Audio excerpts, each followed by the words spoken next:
In this video, we're going to look at grammatical gender. Grammatical gender is a category of noun. A noun can have a masculine gender, a feminine gender, or a neuter gender. For example, a man is a noun with masculine gender. Rooster also has a masculine gender. Or a woman is a noun with feminine gender, and a hen is a noun with feminine gender. Or a doctor is a noun with neuter gender, and chicken is a noun with neuter gender. But you might have noticed that our doctor and our chicken are both men. This is a bit of a quirk in English. If you don't know whether a noun refers to something male or female, then it is treated as neuter. For example, our doctor could be a woman. Our chicken could be a hen. We'll cover this point a little more later. Okay, let's get rid of that. In English, the gender of a noun affects the pronouns we use with it and the possessive determiners. So the pronouns, these are words like he, she, and it. And the possessive determiners are words like his, her, and its. Now, if you understand what I'm saying, I'm sure you know this already. What I'm trying to do in this video is give you some of the terminology.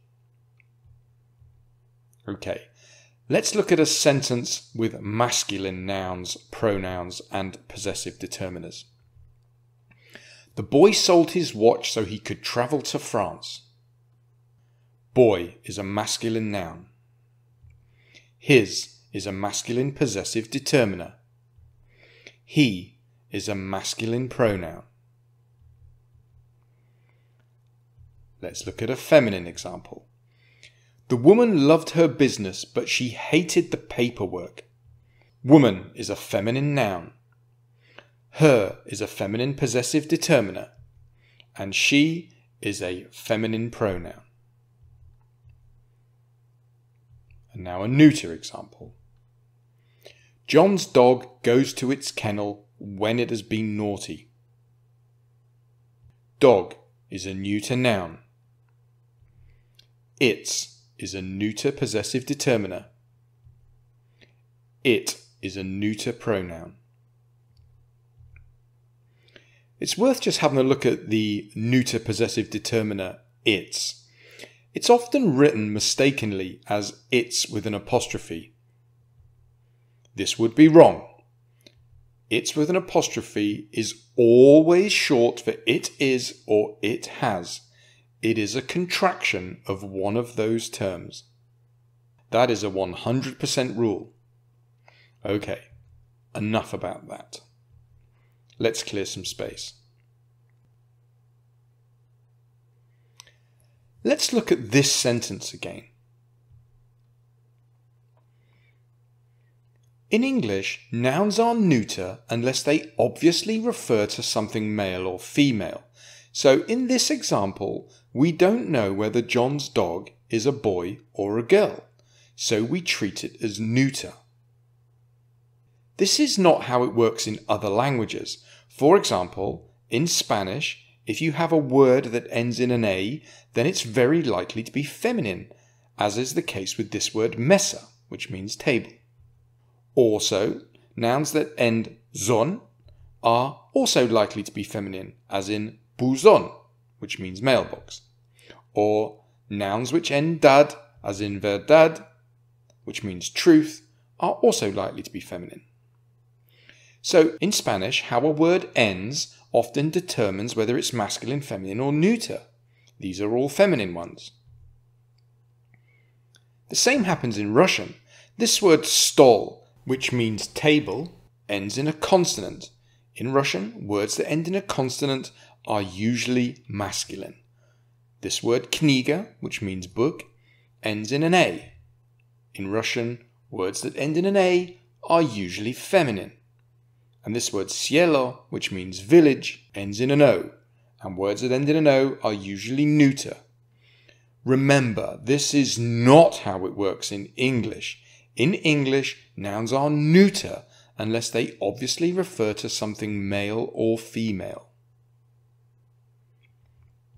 Okay, let's go back to our example with a dog. John's dog goes to his kennel when he has been naughty. In this sentence, we know that the dog is a boy. John's dog goes to her kennel when she has been naughty. We know the dog is a girl. These are all correct. Remember, with the top example, we don't know whether the dog is a boy or a girl, so the noun is treated as neuter. I just want to show you a chart of the pronouns and possessive determiners.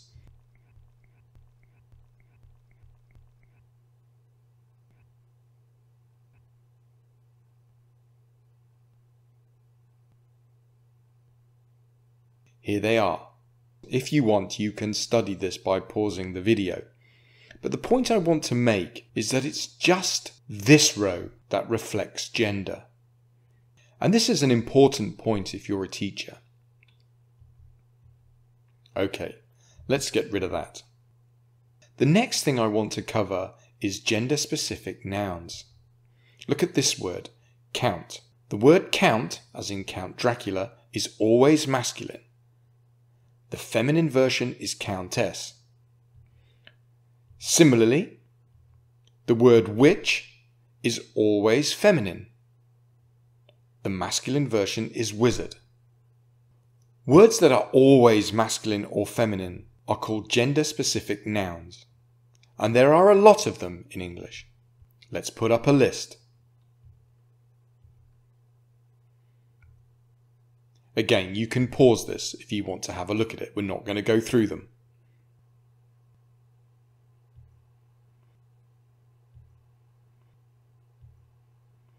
And let's not forget our count and our witch. Let's put those back in. So remember, grammatical gender is a category of noun. A noun can have a masculine gender, a feminine gender, or a neuter gender. So man, masculine gender, woman, feminine gender, chicken, neuter gender. And remember, the gender of a noun affects the pronouns and the possessive determiners we use with it. Here are the masculine ones, here are the feminine ones, and here are the neuter ones.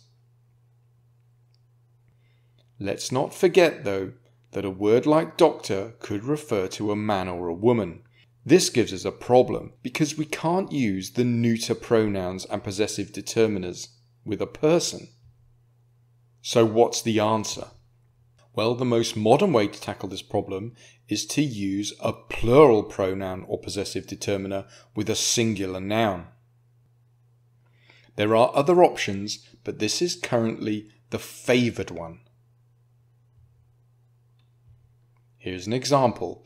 Never trust a doctor who has killed their office plants. So we have a plural there with a singular doctor because we don't know whether the doctor is masculine or feminine. We could say, never trust a doctor who has killed his or her office plants, but that's considered clumsy. There's more about this on the website. Okay. Let's go back to our chicken and the neuter pronouns and possessive determiner.